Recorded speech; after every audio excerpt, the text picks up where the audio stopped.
O bip rítmico e insistente de um monitor me arrancou de uma névoa densa.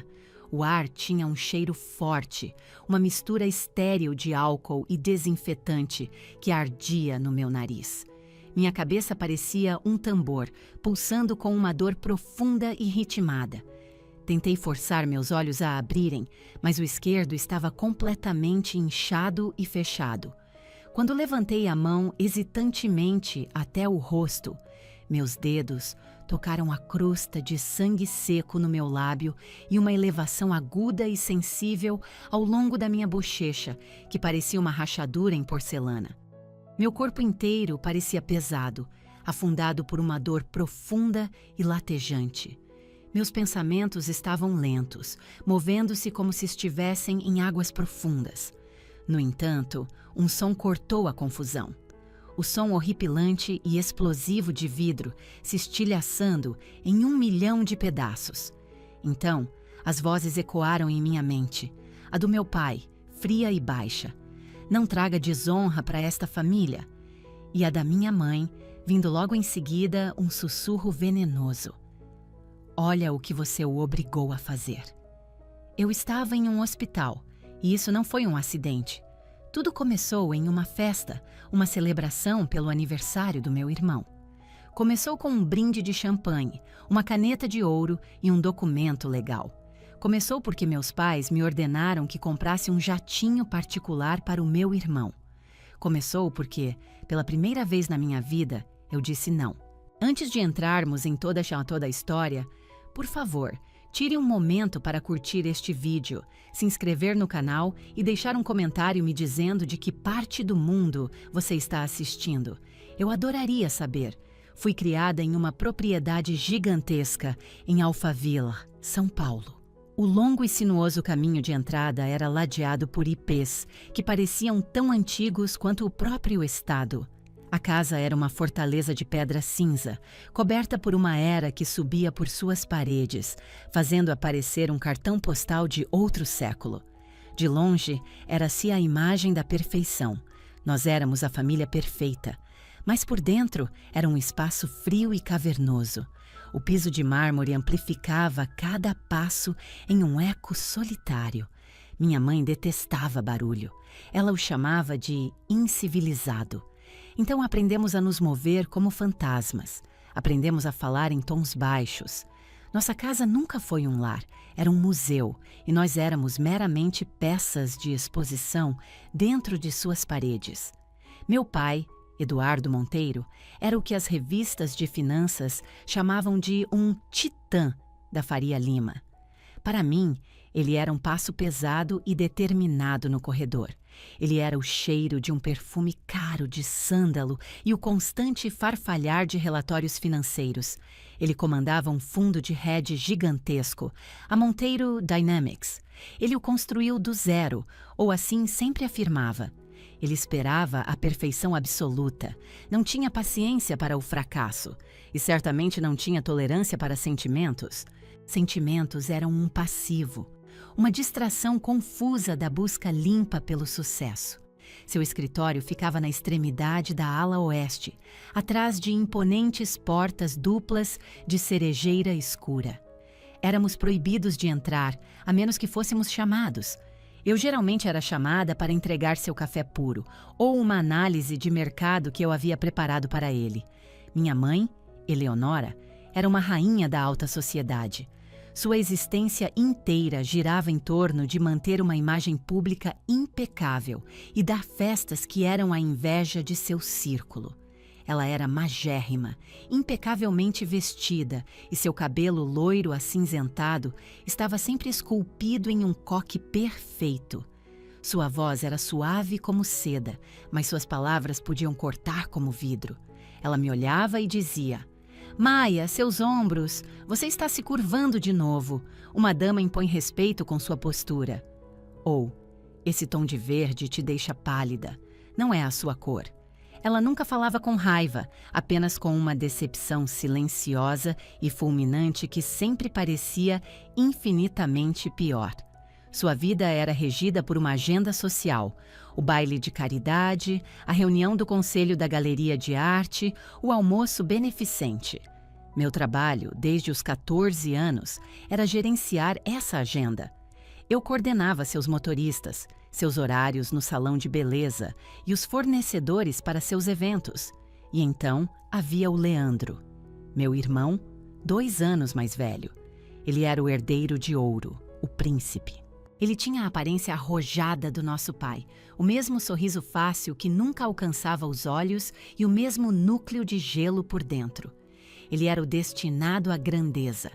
Tudo era para o Leandro. Leandro um dia assumiria a Monteiro Dynamics. Leandro era o futuro do legado Monteiro, e eu era apenas a Maia. Eu era a força invisível que mantinha a máquina funcionando. Eu era quem garantia que a família perfeita permanecesse perfeita. Meu papel era simples. Eu não deveria falhar. Eu não deveria sentir e eu não deveria precisar. Meu propósito era servir. Lembro-me de quando eu tinha 16 anos, Leandro tinha um importante trabalho de literatura para entregar no cursinho pré-vestibular. Valia 40% da sua nota final. Ele tinha saído para um show. Tinha esquecido completamente. Ele entrou tarde, cheirando a cerveja barata e apenas riu. Ah, é mesmo. Aquele trabalho é para amanhã. O olhar da minha mãe não pousou nele. Encontrou a mim. Maia, você é tão boa com literatura. Ajude seu irmão. E ajudar era apenas uma palavra código para faça. Fiquei acordada a noite inteira. Sentei-me na biblioteca grandiosa e silenciosa, cercada por clássicos encadernados em couro, e escrevi 15 páginas sobre o simbolismo em O Grande Gatsby. Eu estava tão exausta que minha visão embaçava. Ao amanhecer, imprimi e coloquei na pasta dele. Ele tirou um 10. Ele disse ao nosso pai: "Nem precisei me esforçar." Meu pai deu um tapa nas costas dele. "Esse é o meu filho." Leandro me lançou um olhar por cima do ombro do nosso pai. Um sorriso pequeno e cruel. Ele sabia, eu sabia, mas o sucesso dele era o único que contava. Nossos jantares em família eram eventos rígidos e silenciosos na sala de jantar formal. Sentávamos a uma mesa tão vasta que eu sentia que precisava de binóculos para ver meu pai na outra ponta. O único som era o delicado tilintar da prataria contra a porcelana fina. "Leandro, como foi a apresentação para os novos investidores?" Meu pai perguntava. "Arrasei?" Leandro respondia. O velho Henderson disse que foi a estratégia mais inovadora que ele viu em uma década. "Excelente, excelente." Minha mãe intervinha com um sorriso ensaiado. "Deveríamos dar um pequeno jantar para comemorar. Apenas uns 70 dos nossos amigos mais próximos. Depois nada. Eles nunca perguntavam sobre minhas aulas, nunca perguntavam sobre o meu dia. Eu era uma garota silenciosa que passava o saleiro.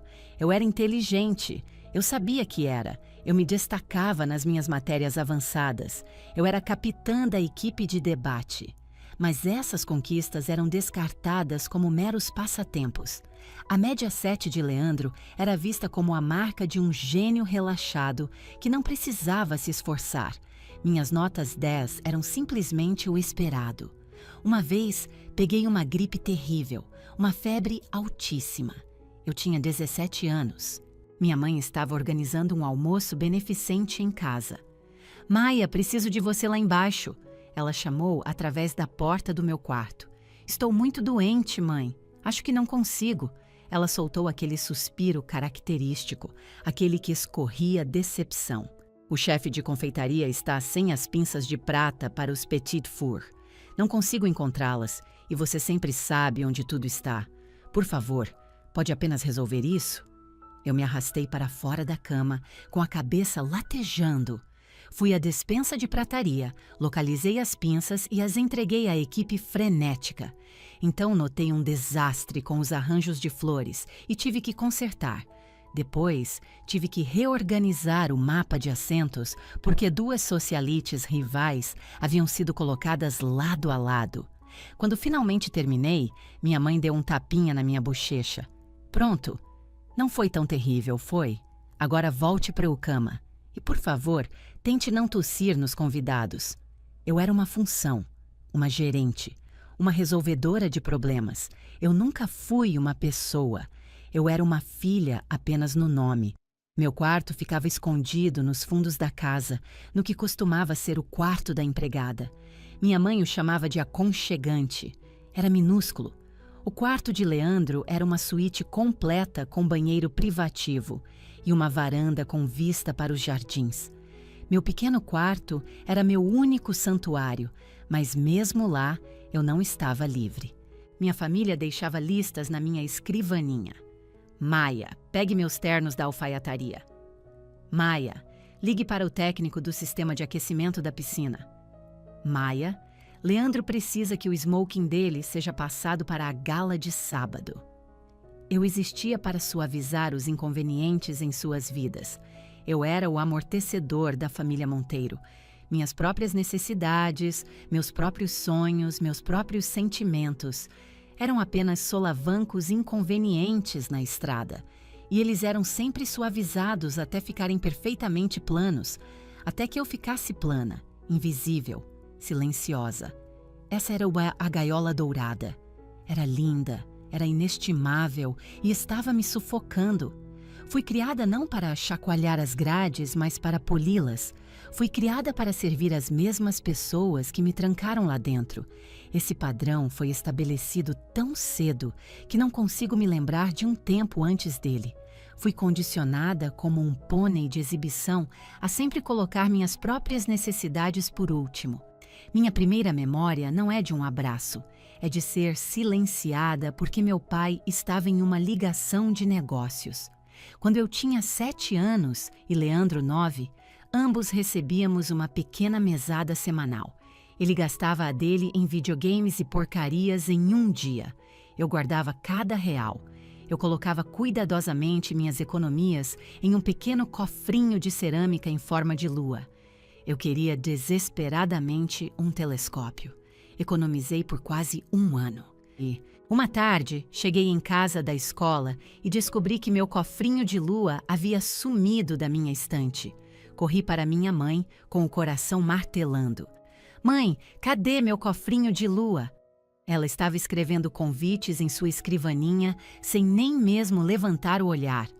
Leandro precisava de dinheiro para a excursão da classe ao Museu de Ciências. Você não se importa, não é, querida? É importante compartilhar, Maia. Eu me importava com cada fibra do meu ser. Mas eu apenas fiquei ali, muda. Eu já tinha aprendido que não era uma palavra proibida. Não significava que eu era egoísta.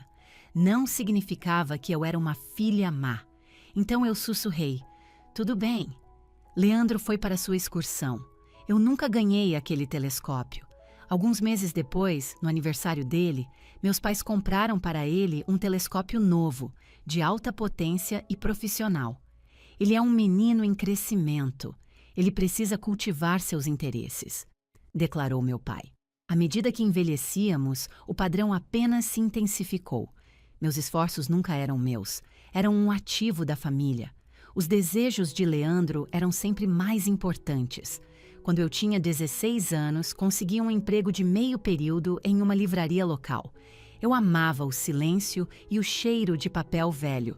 Trabalhava quase 20 horas por semana. Por 2 anos, economizei cada centavo que ganhei, colocando tudo em uma conta poupança dedicada. Eu havia acumulado quase 50 mil reais. Era o meu fundo para a liberdade. Eu sonhava em usá-lo para a entrada de um pequeno apartamento na cidade, ou talvez uma viagem para a Itália depois que me formasse. Uma viagem só para mim. Era a primeira coisa que parecia verdadeiramente minha. Cheguei em casa da escola uma tarde. Era uma quinta-feira. Meus pais estavam na sala de estar comemorando com uma garrafa de champanhe. Qual é a ocasião? Perguntei. Conseguimos, querida. Minha mãe cantou, o rosto corado de empolgação. Acabamos de fechar a compra da casa de veraneio mais divina, em Angra dos Reis. Uau, que incrível! Eu disse, tentando parecer feliz por eles. Meu pai se virou para mim com um sorriso raro e expansivo. E foi você quem nos ajudou a fechar o negócio, Maia. Estávamos com um pouco a menos para os custos de fechamento. Pedi ao banco para transferir os fundos da sua conta poupança esta manhã. Era exatamente o que precisávamos para finalizar. O ar me faltou. 50 mil reais. Meu dinheiro, minhas horas, meu sonho. Você pegou o meu dinheiro? O sorriso do meu pai desapareceu, seus olhos se transformando em lascas de gelo. Eu não peguei, eu utilizei. É para a família. Você faz parte desta família, não faz?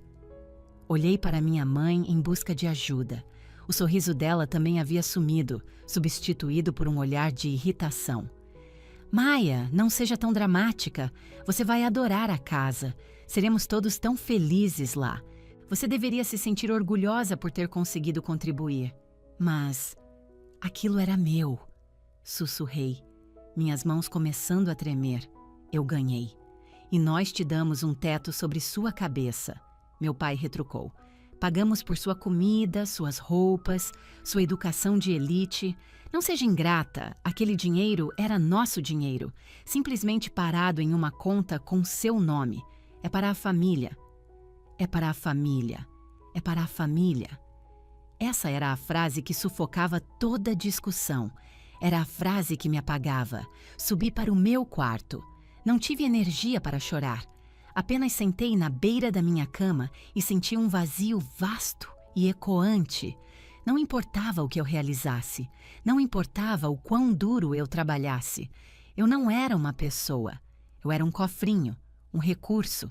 E eles podiam me quebrar sempre que sentissem necessidade.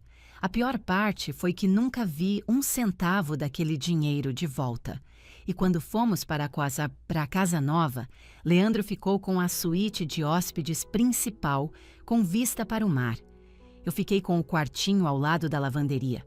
O padrão não era apenas sobre dinheiro, era sobre a minha própria luz. Meu propósito não era brilhar, era fazer a estrela de Leandro queimar mais forte. No meu último ano do ensino médio, dediquei meses de esforço a uma inscrição para um concurso nacional de redação. O tema era sobre teoria econômica moderna. Eu amava a pesquisa. Era lógica, era factual, era baseada na verdade. Tudo o que minha família não era. Eu venci. Venci o primeiro lugar em todo o país. Recebi uma placa, um pequeno troféu e uma bolsa de estudos de 50 mil reais para qualquer universidade que eu escolhesse. Dirigi para casa e, pela primeira vez em muito tempo, senti uma faísca de algo quente no peito. Parecia orgulho. Entrei em casa segurando o troféu. Meu pai, minha mãe e Leandro estavam no escritório, debatendo qual modelo de Porsche Leandro deveria ganhar de formatura. Eu venci, eu disse, erguendo o troféu. Venci o concurso nacional de redação. Minha mãe olhou por cima, distraidamente. Ah, que ótimo, querida. Muito bom. Ela imediatamente se voltou para Leandro. O cinza escuro é muito mais sofisticado, Leandro. O azul é muito ostentoso. Azul é mais rápido, argumentou Leandro. Pai, eu venci, repeti um pouco mais alto. Ganhei uma bolsa de estudos. Meu pai finalmente olhou para mim, depois para o troféu em minhas mãos. Ele deu um único e seco aceno de cabeça. Bom, isso é bom, Maia. Trabalho sólido. Então ele pegou o celular.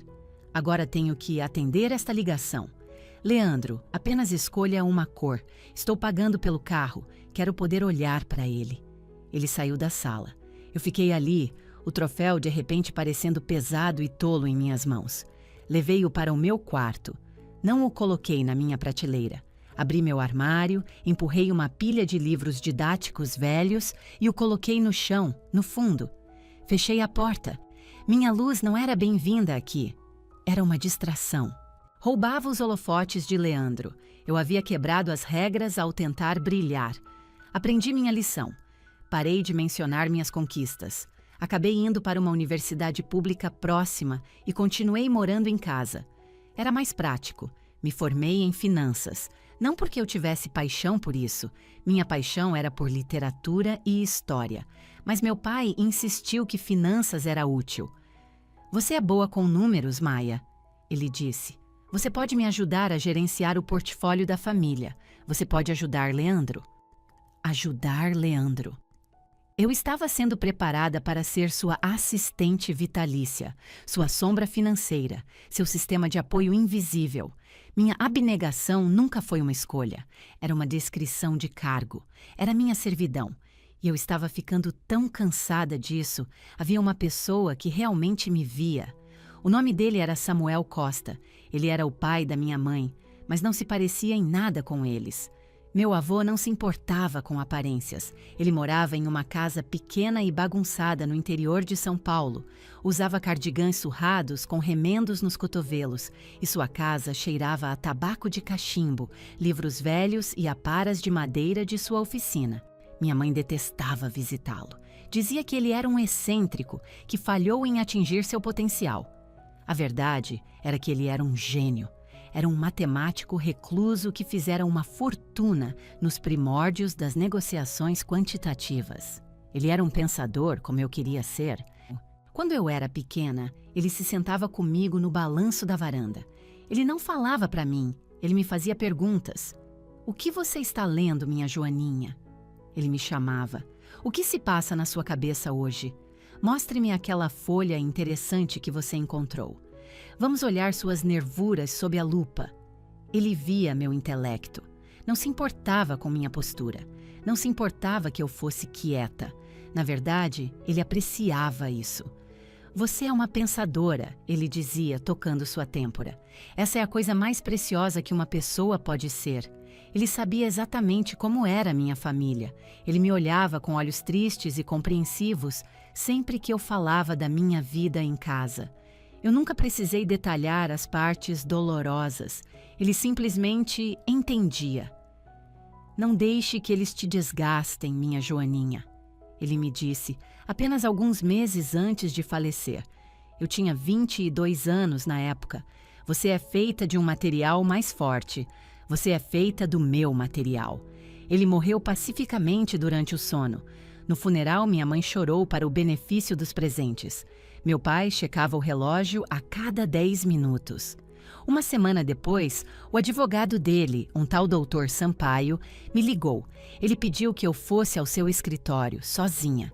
Sentei-me em uma cadeira de couro macio em frente ao Dr. Sampaio, um senhor mais velho com os mesmos olhos gentis do meu avô. "Seu avô era um homem muito brilhante, Maia", ele disse. "Ele também era um homem muito discreto. Ele estabeleceu um fundo fiduciário específico muitos anos atrás, totalmente separado de seu patrimônio principal, que sua mãe herdou. Ele deslizou um documento grosso pela mesa polida. Ele deixou isso para você. É um fundo cego. Fui nomeado como o executor. Os termos são bem claros. Torna-se sua propriedade integralmente no seu 25º aniversário, nenhum dia antes." Olhei para a página de resumo. Li os números. Depois, li de novo. Minhas mãos começaram a tremer. Eram milhões e milhões de reais. Isso não pode ser real", gaguejei. "É muito real", disse o Dr. Sampaio gentilmente. "Seu avô teve muito mais sucesso do que sua família jamais imaginou. Ele manteve a maior parte de seus ativos cuidadosamente protegida deles." Ele apontou para uma linha na parte inferior da página. Era uma pequena nota manuscrita do meu avô, digitalizada e incorporada ao documento legal. "Para minha Joaninha, para você, e somente para você. Para construir uma vida própria. Não deixe que eles peguem. Seja livre." Comecei a chorar. Lágrimas reais, catárticas, pela primeira vez em anos. Não era apenas pelo dinheiro, era por ele. Ele tinha me visto. Ele tinha visto o que estava acontecendo e ele havia forjado uma chave. Ele me deu uma saída da gaiola. "O fundo é blindado", explicou o Dr. Sampaio. "Não pode ser acessado por mais ninguém, nem seu pai, nem sua mãe. É seu, e somente seu.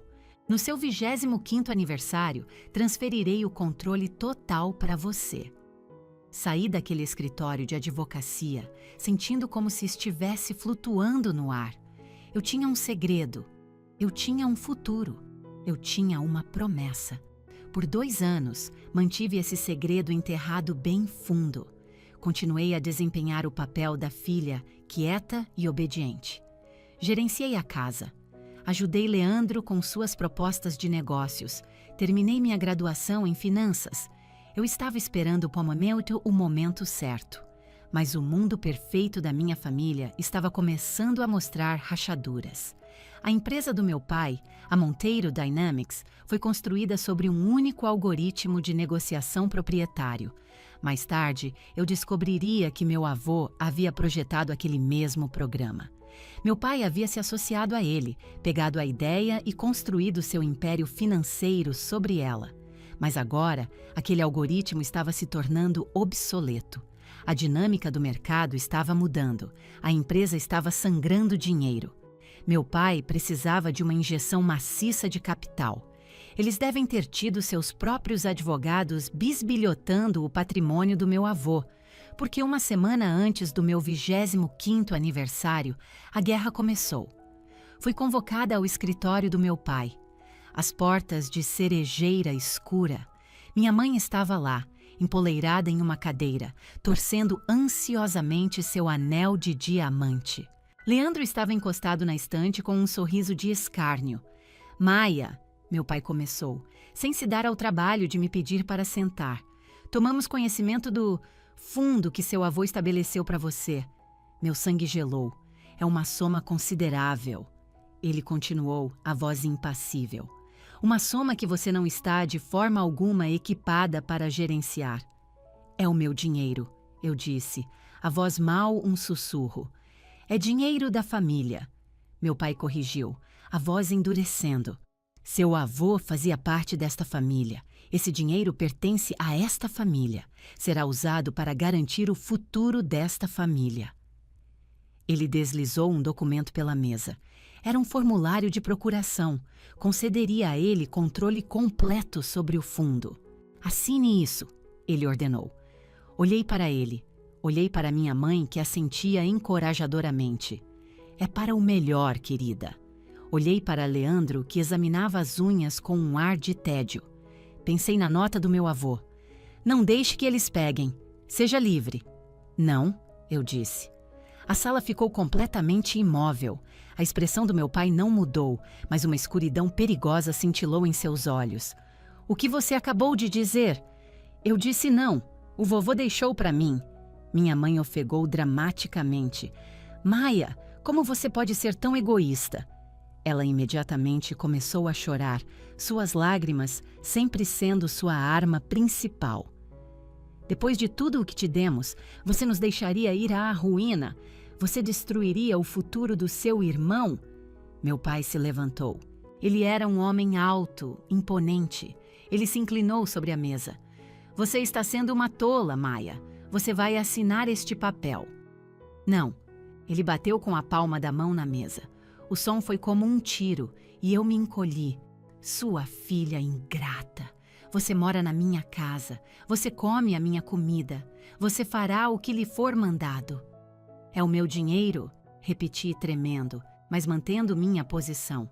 Saia, ele sibilou. Saia da minha frente. Fugi para o meu quarto e tranquei a porta. Podia ouvir os gritos deles lá embaixo, os soluços teatrais da minha mãe, o rugido furioso do meu pai. Mais tarde, Leandro bateu na minha porta. Sua voz era enganosamente suave. Maia, vamos, abra, vamos conversar. Permaneci em silêncio. Não seja assim, ele insistiu. Você sabe como o pai fica. Apenas assine os papéis. É só dinheiro. Somos família. Apenas assine e todos podemos voltar ao normal. Enterrei o rosto nos joelhos.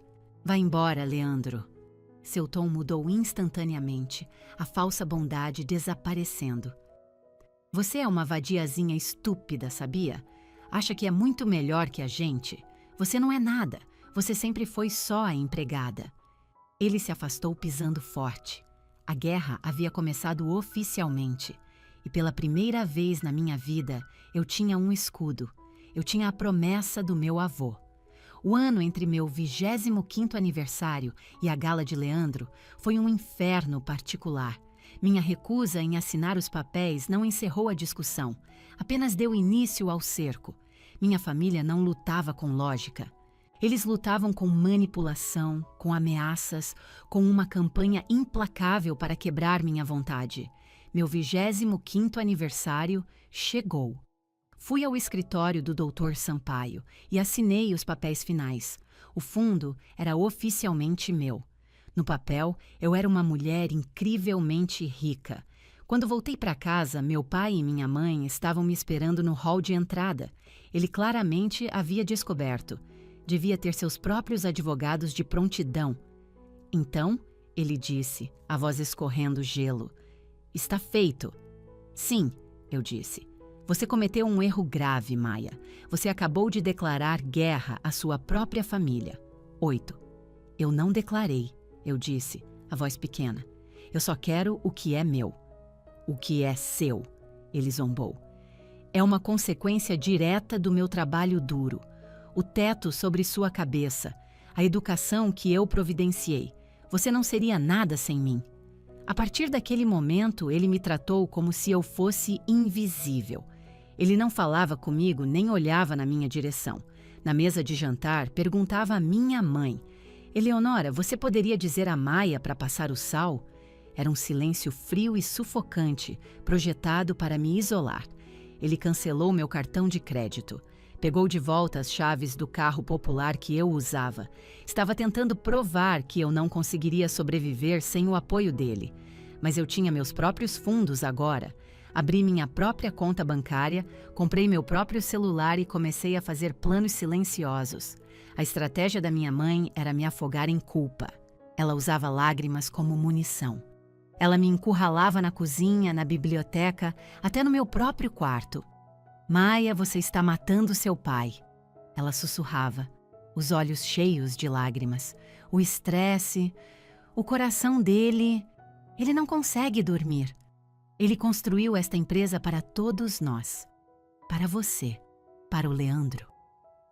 Ele a construiu para si mesmo, eu respondia baixinho. Como você pode ser tão insensível? Ela soluçava. Você está destruindo esta família. Leandro está tão decepcionado com você, ele sempre te admirou.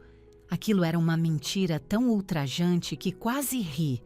Leandro nunca olhou para mim, a menos que precisasse de algo. Mãe, por favor, pare. Eu não vou parar. Eu sou sua mãe. Estou tentando te salvar da sua própria tolice. Você não sabe nada sobre o mundo. Você não é capaz de administrar esse tipo de dinheiro. 3. Homens vão se aproveitar de você. Você vai perder cada centavo. Seu pai só quer protegê-lo, proteger você. Ele quer proteger o Leandro, afirmei. O futuro do Leandro é o futuro desta família. Por que você não consegue entender isso? Por que você tem que ser tão egoísta? Isso se tornou um ritual diário, às vezes 2 vezes por dia. Era como um veneno de ação lenta. Comecei a duvidar de mim mesma. Eu estava sendo egoísta? Eu estava os destruindo? Eu era a vilã nesta história? Leandro tentou uma abordagem diferente. Ele tentou fazer o papel do irmão preocupado e bem-intencionado. Maia, ele dizia, encostado casualmente no batente da minha porta. Olha, eu sei que o pai está sendo um babaca total. E a mãe é... Bem, ela é a mãe. Mas eles estão apenas com medo. A empresa não está indo bem. Eu sei, eu disse. Eu tenho este grande negócio que estou montando. Um novo empreendimento de fintech. Poderia salvar tudo. Poderia tornar a Monteiro Dynamics maior do que nunca. Mas eu preciso de capital. Preciso de um grande investidor. Ele fez uma pausa para efeito. Depois exibiu seu sorriso charmoso. Você é uma investidora agora, certo? Você poderia investir em mim, na família. Resolveria tudo. O pai pegaria mais leve com você. Poderíamos finalmente ser uma equipe. Você quer o meu dinheiro, Leandro? Eu quero que o nosso dinheiro salve a nossa família. Ele disse suavemente. Vamos lá, me ajuda. Não, Leandro, não vou te dar meu dinheiro. Seu sorriso evaporou. Você realmente é uma vadia de coração frio. O vovô realmente te estragou. Não, eu disse, olhando-o diretamente nos olhos pela primeira vez. Ele me salvou. A pressão era implacável, mas a parte mais sinistra foi o novo plano do meu pai. Ele começou a dizer às pessoas que eu estava doente. Eu o ouvia no telefone em seu escritório. Sim, é uma tragédia terrível. Maia não está bem. Ela se tornou frágil, muito instável. Estamos pensando em conseguir ajuda profissional para ela. Minha mãe fazia o mesmo com suas amigas durante o almoço. Estamos tão preocupados, ela teve algum tipo de colapso, ficou delirante, acha que herdou uma vasta fortuna. É tudo terrivelmente triste. Eles estavam construindo uma narrativa. Estavam me pintando como mentalmente instável. Estavam preparando o terreno para me declarar incapaz, para que pudessem tomar o dinheiro legalmente. Eu estava apavorada. Saí de casa escondida como uma fugitiva para ver o Dr. Sampaio. Eles estão tentando dizer que sou louca, eu disse a ele, minha voz tremendo no silêncio de seu escritório. Ele assentiu sombriamente, parecendo calmo. Eu antecipei isso. Eduardo é um homem previsível. O que eu faço? Por enquanto, você não faz nada, ele disse. Você vive sua vida. Deixe que eles falem, mas você também se prepara. Ele puxou uma pasta grossa de sua mesa. Seu avô era um homem sábio, Maia. Ele sabia que Eduardo tentaria algo assim. Ele construiu este fundo para ser uma fortaleza. Ele incluiu cartas dos seus psicólogos da infância, avaliações escolares, registros acadêmicos, até mesmo cartas dele mesmo, detalhando suas preocupações sobre a natureza controladora do seu pai. Ele bateu na pasta. Seu avô não construiu apenas um abrigo para você, Maia. Ele construiu uma fortaleza e ele me deu as chaves. Este fundo não é apenas dinheiro, é um arsenal. Eduardo está trazendo uma faca para um tiroteio. Ele só não sabe disso ainda. Senti um pequeno e duro núcleo de força se formar no meu peito. Meu avô havia previsto tudo. Ele havia planejado para esta mesma batalha. Eu não estava sozinha. O que eu faço agora? Perguntei. Agora, disse o Dr. Sampaio. Você espera. Seu pai é um homem de imenso orgulho. Ele não manterá essa luta privada por muito tempo. Ele tentará humilhá-la até a submissão. Ele fará um movimento muito público. E quando ele o fizer, estaremos prontos. Voltei para casa. A pressão continuou. Os sussurros, as lágrimas, o silêncio arrepiante. Mas algo dentro de mim havia mudado. Eu não era mais apenas a filha obediente. Eu era um alvo, sim, mas também era uma fortaleza.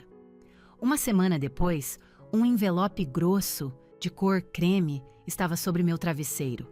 Minhas mãos estavam surpreendentemente firmes enquanto o abria. Você está cordialmente convidado para celebrar o 29º aniversário do Sr. Leandro Monteiro. Era para uma gala, uma festa massiva e ostensiva no salão de festas mais exclusivo de São Paulo. Centenas de convidados, todos os parceiros de negócios, investidores e amigos da alta sociedade do meu pai. Eu soube, com uma certeza que se instalou no fundo dos meus ossos, que era isso. Este era o palco público. Esta era a arena, onde ele tentaria me quebrar de vez. Fui para a gala. Eu sabia que estava entrando em uma armadilha. Passei o dia inteiro sentindo náuseas, incapaz de comer. Fiquei no meu quarto e minha mãe não bateu para me dizer para arrumar o cabelo. Eles estavam me deixando completamente sozinha, o que era de alguma forma mais assustador do que seu assédio constante. Não usei o vestido que minha mãe havia comprado para mim, uma seda pesada, azul safira escura, que parecia uma fantasia. Em vez disso, escolhi um vestido preto simples, de mangas compridas, que eu mesma havia comprado. Era simples, mas parecia uma armadura. Prendi meu cabelo em um coque simples e não usei as joias da família Monteiro que minha mãe havia separado. A única joia que usei foi um pequeno medalhão de prata que pertencera ao meu avô. Quando desci a grande escadaria, minha família estava esperando no hall de entrada. Meu pai estava em um smoking impecável. Minha mãe brilhava em um vestido de lantejoulas prateadas. Leandro se exibia, o cabelo penteado para trás com gel, parecendo um vilão de um filme barato. Os olhos da minha mãe me percorreram e seu rosto se contraiu. "É isso que você vai vestir?" Ela sibilou. "Você parece uma das funcionárias." "Estou confortável", eu disse uniformemente. Meu pai me deu uma longa e fria avaliação. "Não importa, vamos." A viagem de limusine foi densa, com um silêncio que era mais alto que gritos. Estava cheio de tudo o que não estávamos dizendo. Ele ia fazer aquilo na frente do mundo inteiro. Chegamos ao salão de festas. Era um mar cintilante de pessoas. Flashes de câmeras dispararam quando fizemos nossa entrada. A família Monteiro, perfeita, poderosa, bonita. Eu sorri. Meus músculos estavam treinados para isso, mesmo que minha mente estivesse gritando. "Eduardo, Eleonora, maravilhoso vê-los!" As pessoas se aglomeravam ao nosso redor, apertando a mão do meu pai, beijando a bochecha da minha mãe. "E este deve ser o Leandro. Feliz aniversário, jovem. Você é o homem da noite." Leandro riu, absorvendo tudo. Obrigado. Vai ser uma ótima noite." Então seus olhos caíam sobre mim. E sua filha. "Maia", minha mãe dizia, a voz tensa de desaprovação. Enquanto nos afastávamos, eu podia ouvir os sussurros. "É aquela de quem eu estava te falando. A que não está bem. Ela parece tão pálida, que tragédia." A campanha do meu pai havia funcionado. Ele já me havia escalado como o fantasma da família. Passei 2 horas vagando pela festa, segurando um copo d'água. Eu sorri. Eu assenti. Eu não disse quase nada. Encontrei um lugar perto de um grande pilar de mármore e apenas observei. Observei meu pai comandar a atenção, rindo. Observei minha mãe deslizar pela multidão como uma rainha. Observei Leandro aceitar os parabéns como se tivesse acabado de salvar o mundo sozinho. Eu me senti completa e totalmente sozinha. Estava em uma sala com 500 pessoas e eu era invisível, ou pior, um adereço. Eu era a peça triste e quebrada do retrato de sua família perfeita. Pensei em simplesmente ir embora, mas eu sabia que não podia. Este era o momento. O Dr. Sampaio estava certo. Meu pai era um homem orgulhoso. Ele tinha que fazer isso publicamente. Eu tinha que ir até o fim. Então, as luzes do salão diminuíram. Um único holofote atingiu o palco. Meu pai caminhou até o microfone. "Boa noite", ele bradou, sua voz preenchendo a sala cavernosa. "Obrigado a todos por estarem aqui esta noite para celebrar meu filho, meu herdeiro Leandro." A multidão aplaudiu calorosamente.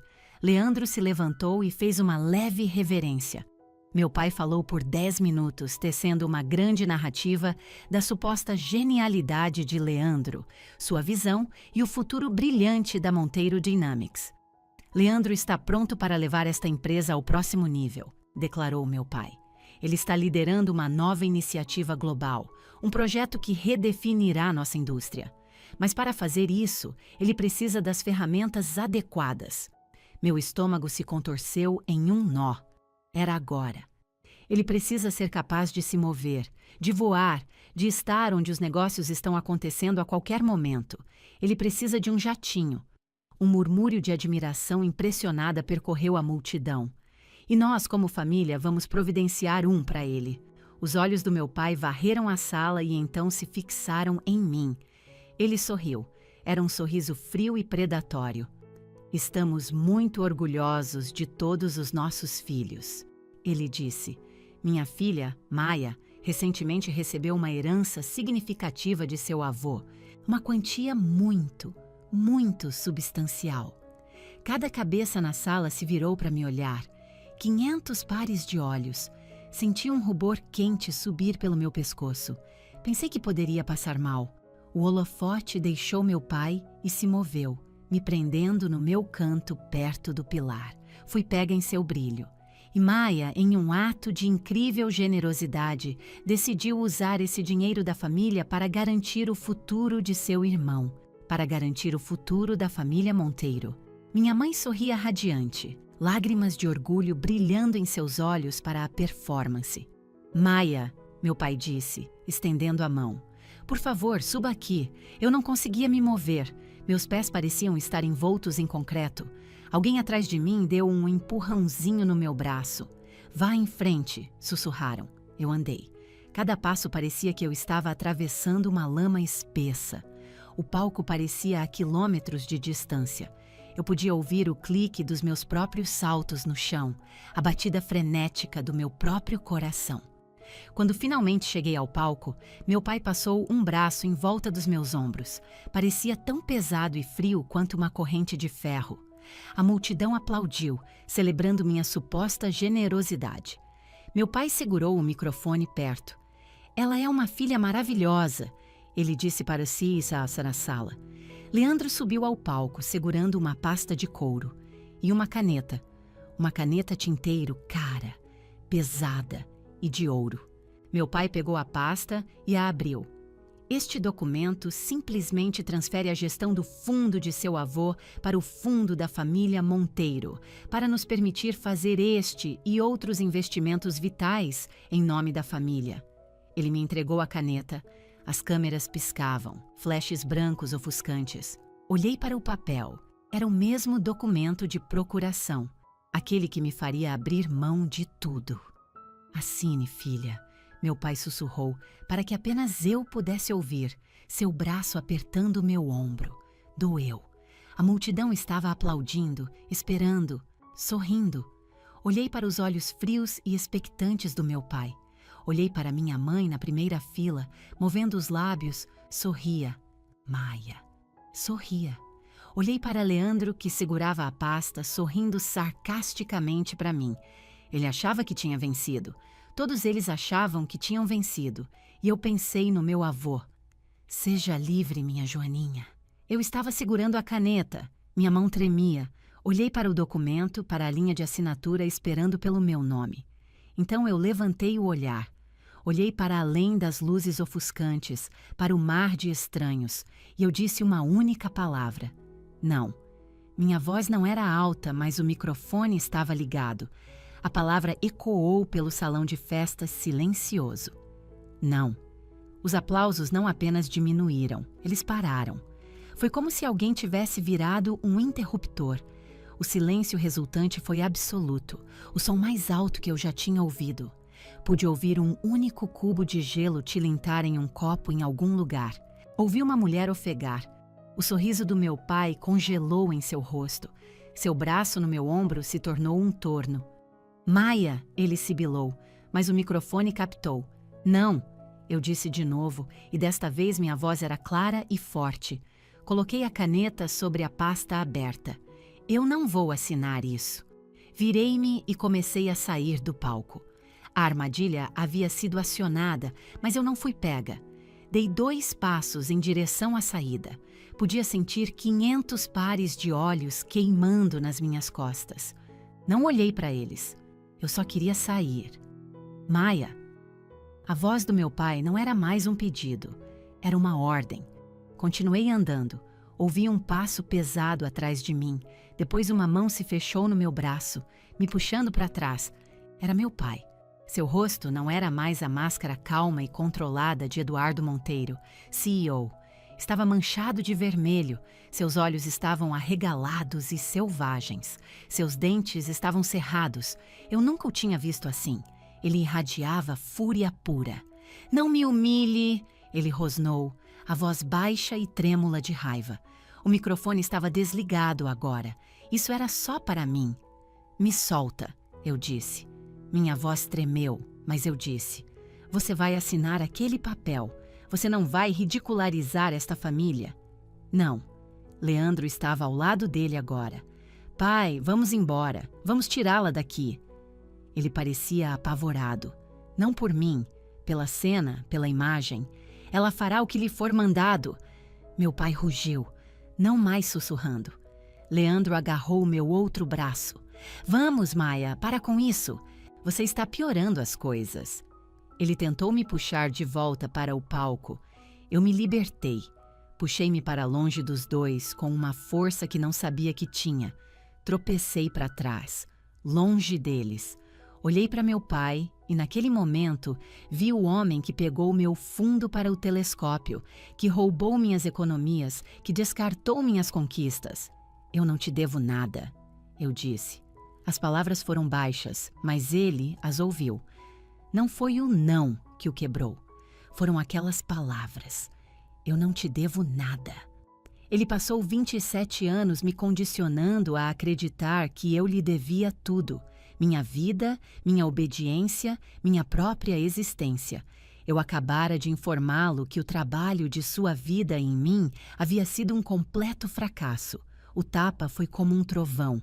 Ele me atingiu com a mão aberta com toda a força de sua raiva. Minha cabeça virou para o lado. O som foi agudo, como um chicote, e ecoou no silêncio atordoado do salão de festas. Uma dor quente e lancinante explodiu em toda a minha bochecha. Meu ouvido zumbia, minha visão turvou. Caí para trás, completamente desequilibrada. Meu calcanhar prendeu na beirada de um tapete e eu bati em algo duro. Era o enorme e ornamentado espelho antigo no hall de entrada, aquele que minha mãe adorava, aquele que ela afirmava ser de um palácio veneziano. Meu ombro bateu no vidro. O som não foi um tilintar delicado como nos filmes. Foi uma explosão violenta e rasgante quando uma seção enorme e irregular do espelho se estilhaçou e se partiu. Caí no chão de mármore, caindo com força de lado. Houve outro momento de silêncio terrível. Então os gritos começaram. Não de mim, dos convidados. Levei a mão ao rosto. Minha bochecha estava em chamas. Senti algo úmido e quente no meu braço. Olhei para baixo. Um caco de vidro havia aberto um corte no meu antebraço. O sangue estava brotando. Uma mancha carmesim escura no meu vestido preto. Olhei para cima do chão. Minha mãe não estava olhando para mim. Ela estava olhando, horrorizada, para o espelho quebrado. Sua mão estava sobre a boca.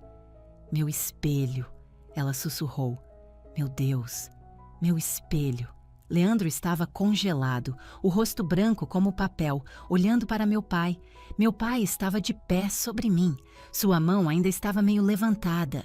Ele estava ofegante. Ele olhou para o sangue no meu braço. Ele olhou para os rostos chocados e horrorizados de seus convidados. Sua expressão mudou. A raiva desapareceu e a máscara fria de controle voltou ao lugar. Ele olhou para mim, sangrando no chão dele, e baixou a mão. Olha o que você me fez fazer, ele disse, a voz fria e desprovida de emoção. A culpa era minha.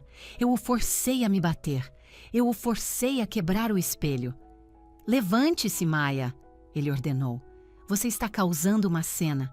Eu não me mexi. Não conseguia. Meu corpo inteiro tremia. Ouvi um novo som, distante a princípio, depois cada vez mais alto, uma sirene. Alguém na multidão havia ligado para o 190.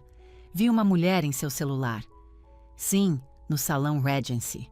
Um homem acabou de agredir a filha. Ela está sangrando. Meu pai ouviu. Seus olhos se arregalaram com um novo tipo de medo. Isso não era mais um assunto de família particular. Isso era público. Isso era um crime. Ele me olhou com uma expressão de ódio puro e absoluto. Você arruinou esta família. Ele cuspiu. Então os paramédicos estavam lá, abrindo caminho pela multidão boquiaberta, ajoelhando-se ao meu lado. Senhora, consegue me ouvir? Olhei para eles, para o sangue, para meu pai sendo contido por um segurança. Eu apenas assenti. Eles me colocaram em uma maca. Enquanto me carregavam para fora, todos os convidados estavam assistindo. As câmeras estavam piscando novamente, mas desta vez não estavam capturando uma família perfeita. Estavam me capturando, sangrando e quebrada. Estavam capturando meu pai, seu rosto uma máscara de pedra. A última coisa que vi foi minha mãe, chorando. Ela não estava ao meu lado. Ela ainda estava de pé perto de seu precioso espelho, tocando suavemente o vidro estilhaçado. Acordei no hospital. É aqui que a história realmente começou. O bip constante do monitor cardíaco, o corte no meu rosto, a dor profunda no meu corpo. Fiquei ali por horas, apenas olhando para o teto de placas acústicas. Eu me sentia entorpecida. Eu não era a Maia Monteiro, a filha, a ajudante, o fantasma. Eu era apenas uma pessoa em uma cama de hospital. Uma coleção de ferimentos documentados, um corte suturado no braço, uma maçã do rosto florescendo em um roxo profundo e raivoso. Uma concussão leve. Uma enfermeira entrou. Ela tinha um rosto gentil, verificou meus sinais vitais. "Você tem uma visita, querida", ela disse suavemente. "Uma assistente social. Tudo bem?" Eu assenti. Uma mulher entrou. Ela tinha seus 40 anos com um comportamento calmo e uma prancheta. "Maia?" "Sim. Meu nome é Maria. Sou assistente social do hospital. Estou aqui para falar sobre o que aconteceu esta noite." Eu apenas olhei para ela, incapaz de formar palavras. "A polícia está aqui também", ela disse gentilmente. "Eles estão esperando lá fora, mas eu queria falar com você primeiro. Pode me dizer o que aconteceu? Seu pai te bateu?" Engoli em seco. As palavras pareciam pedras na minha garganta. "Sim." "Por que ele te bateu?" Eu não quis assinar um papel. Ele queria meu dinheiro. Eu disse não. Eu disse que não devia nada a ele. Maria fez uma anotação. Ela me olhou, seus olhos cheios de uma bondade a que eu não estava acostumada. "Maia, ele já te bateu antes?" "Não", sussurrei. "Não assim, ele nunca foi físico, apenas frio, zangado." "E sua mãe, seu irmão?" "Eles apenas assistiram." Minha mãe estava preocupada com o espelho dela. Maria assentiu, como se isso fizesse um sentido perfeito e triste para ela. Ela olhou para suas anotações, depois de volta para mim. "Preciso te dizer uma coisa, Maia", ela disse. "O que aconteceu esta noite? Um pai agredendo a filha porque ela disse não. Isso não é um problema de família. Isso não é disciplina." Ela se inclinou um pouco mais perto. "Isso é agressão. É um crime." Comecei a chorar então. Não soluços altos e convulsivos, mas lágrimas silenciosas e quentes que escorriam pelo meu rosto e ardiam no corte da minha bochecha. Passei minha vida inteira sendo condicionada a acreditar que eu era o problema, que eu era ingrata, egoísta, difícil. Esta estranha gentil, com uma prancheta, estava me dizendo, em termos inequívocos, que eu era a vítima, que ele era quem estava errado. "A polícia gostaria de pegar seu depoimento", ela disse. "É sua escolha, claro, mas ele fez isso na frente de 500 testemunhas. Eles não podem simplesmente ignorar." "Ok", sussurrei. "Eu falo com eles." 2 detetives entraram. Eles eram formais e sérios. Contei-lhes tudo. A gala, o discurso, a caneta, a exigência. Contei que disse não. Contei que ele me agarrou. Contei que disse: "Eu não te devo nada." Contei que ele me deu um tapa. Contei que caí. Eles tomaram notas meticulosas. Quando finalmente saíram, eu estava sozinha novamente. Poucos minutos depois, o Dr. Sampaio entrou, seu rosto uma máscara sombria. "Maia, meu Deus!" ele disse, a voz pesada. "Eles o prenderam", afirmei. Não era uma pergunta. "Sim, na gala, por agressão. Já está em todas as agências de notícias. Ele está na delegacia agora." Senti uma estranha e fria onda de alívio me invadir. "O que acontece agora?" perguntei. "Agora", ele disse, a voz firme. "Nós te tiramos daqui. Você não pode voltar para aquela casa. Não é seguro." O Dr. Sampaio organizou tudo. Ele conseguiu minha alta e me levou para um hotel privado de alta segurança. Contratou um segurança para ficar do lado de fora da minha porta. Pela primeira vez na minha vida, me senti segura da minha própria família. Liguei a televisão. Estava em todos os canais de notícias. A foto do meu pai na delegacia. Eduardo Monteiro, CEO da Monteiro Dynamics, preso por agressão. A história estava em toda parte. A família perfeita foi estilhaçada da maneira mais pública imaginável. Pensei que sentiria culpa. Pensei que sentiria vergonha. A regra principal do meu pai era: não traga desonra para esta família. E eu tinha trazido, mas não senti culpa, não senti nada, apenas me senti cansada. Por 2 dias, o mundo fora do meu quarto de hotel explodiu. A mídia estava em um frenesi absoluto. As ações da Monteiro Dynamics despencaram. O conselho de administração convocou uma reunião de emergência e então meu pai contra-atacou. Um oficial de justiça chegou à minha porta. Ele me entregou papéis legais. O Dr. Sampaio estava comigo e pegou os documentos. Ele os leu, seu rosto ficando mais sombrio a cada página. "O que é?" perguntei. "Ele fez precisamente o que previmos que faria", disse o Dr. Sampaio sombriamente. Ele entrou com um pedido de emergência de curatela. Meu sangue gelou. O que isso significa? Significa que ele está oficialmente pedindo a um juiz para declará-la mentalmente incapaz.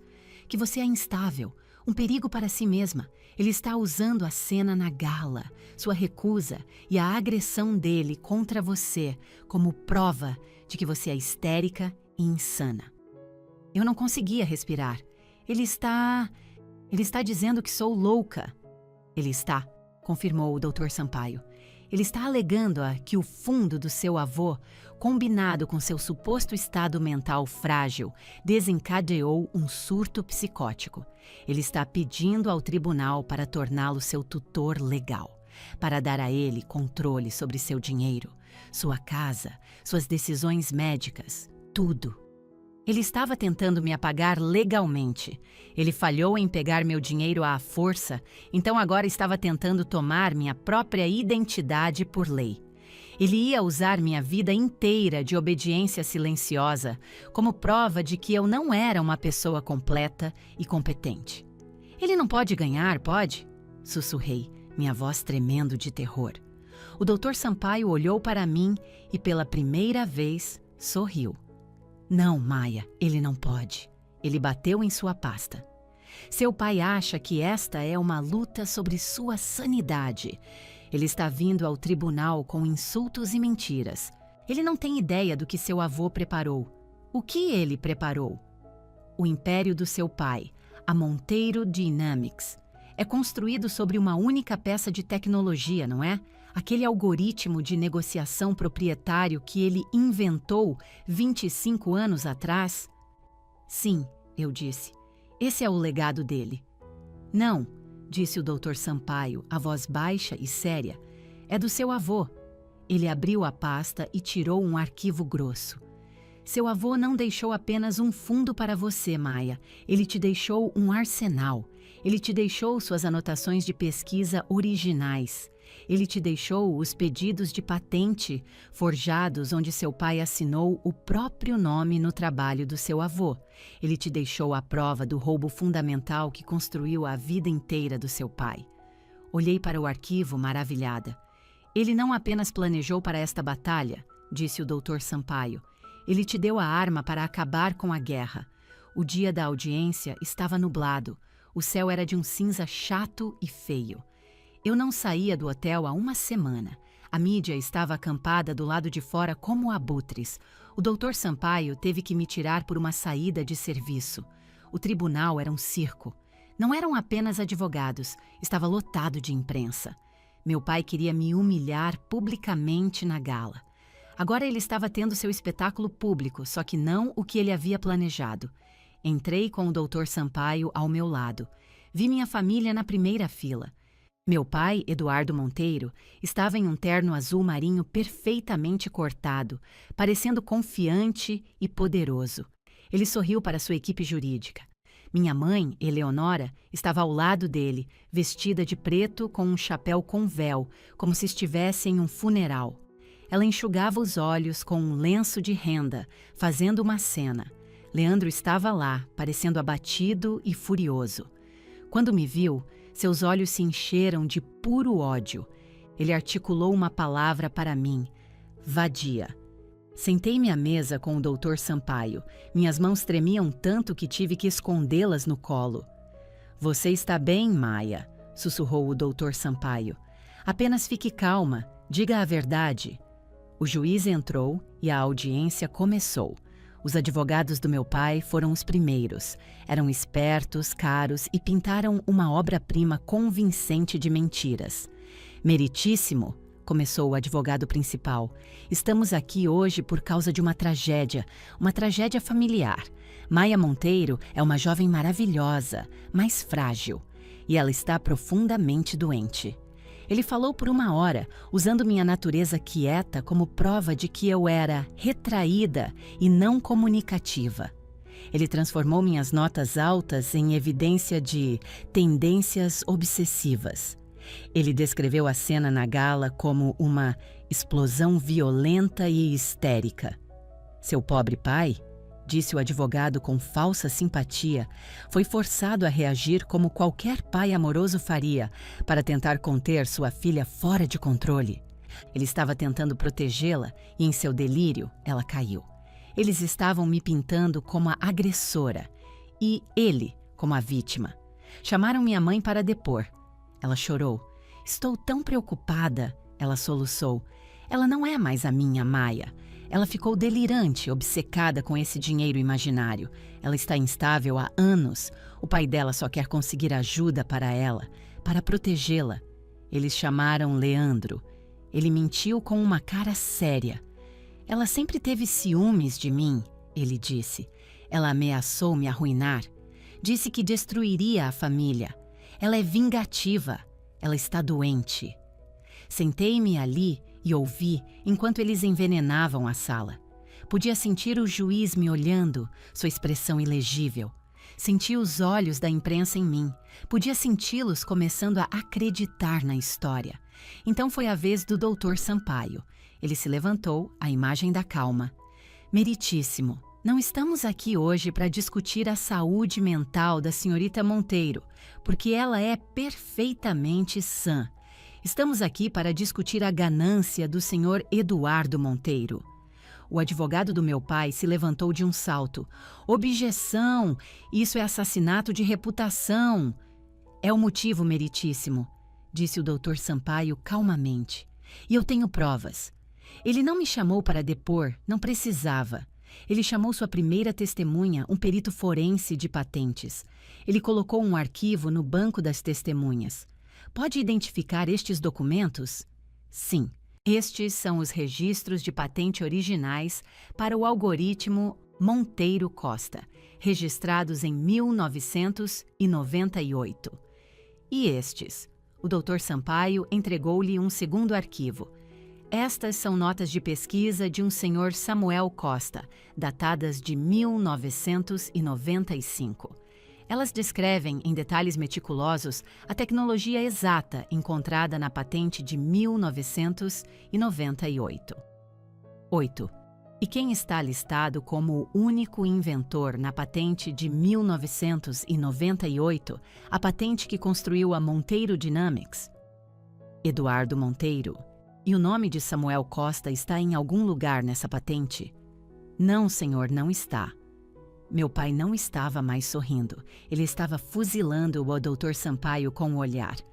Então, todo o império financeiro do Sr. Monteiro é construído sobre uma invenção que ele não criou? Objeção. Acolhida.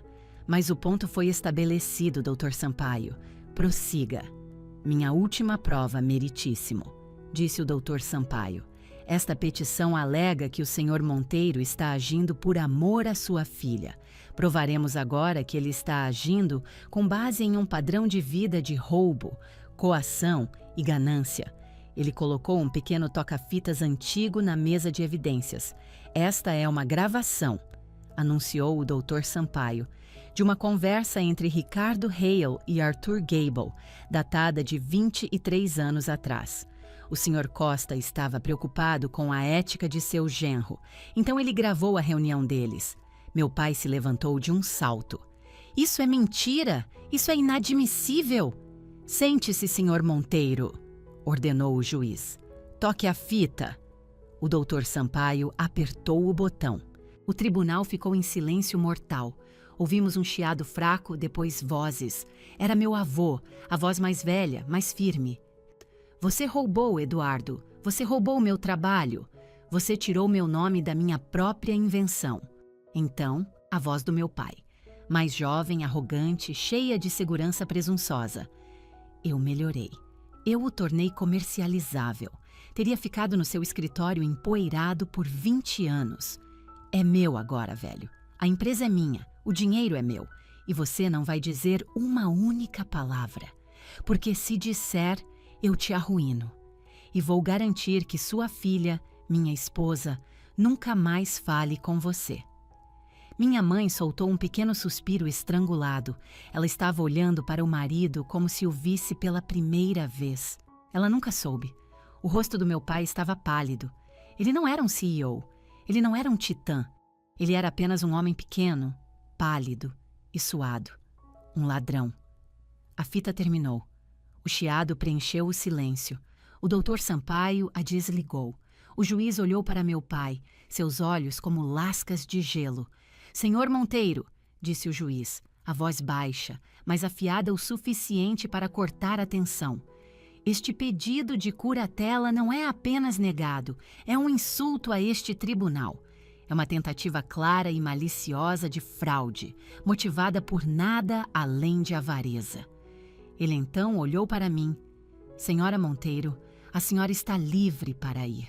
Seus ativos estão seguros. Então ele voltou seu olhar para meu pai. Quanto a esta gravação e às evidências de fraude de patente, este tribunal está encaminhando todas as provas ao Ministério Público Federal para uma investigação criminal imediata. O advogado principal do meu pai deixou a cabeça cair entre as mãos. Estava acabado. O martelo bateu com um estalo final e ecoante. Meu pai não olhou para mim, ele apenas olhou para frente, seu império, seu nome, sua vida inteira, desmoronando ao seu redor no espaço de 10 segundos. 6 meses depois eu estava em um pódio.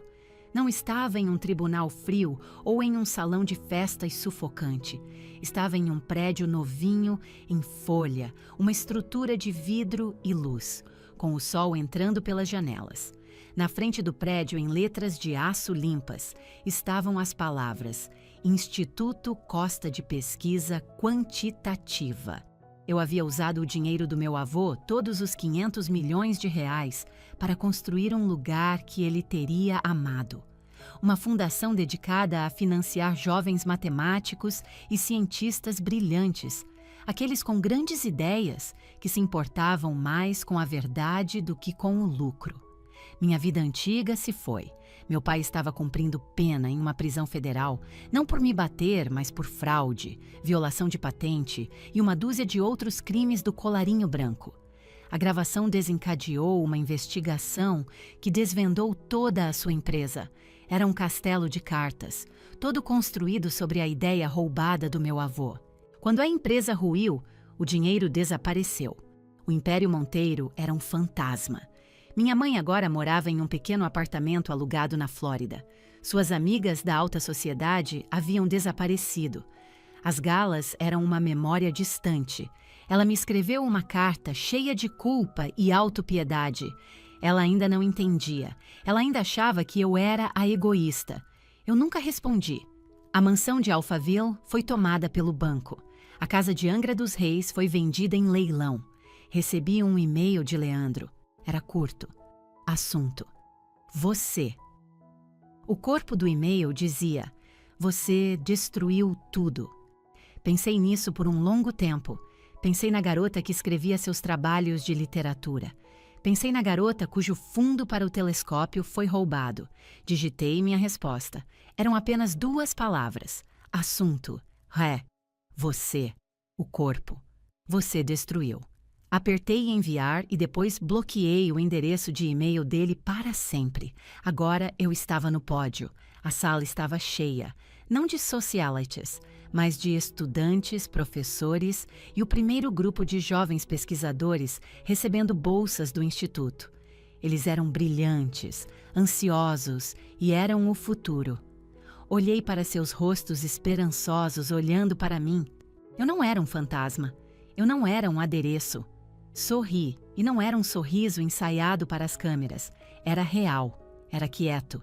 Bati no microfone. Olá, eu disse, minha voz firme e clara. Bem-vindos ao Instituto Costa. Falei sobre meu avô.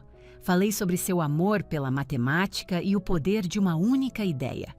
No final, olhei para as jovens na primeira fila, as aspirantes a cientistas. Quando eu era criança, eu disse, fui criada em uma casa onde a imagem era tudo. Eles me disseram que meu trabalho era ficar quieta. Meu trabalho era servir.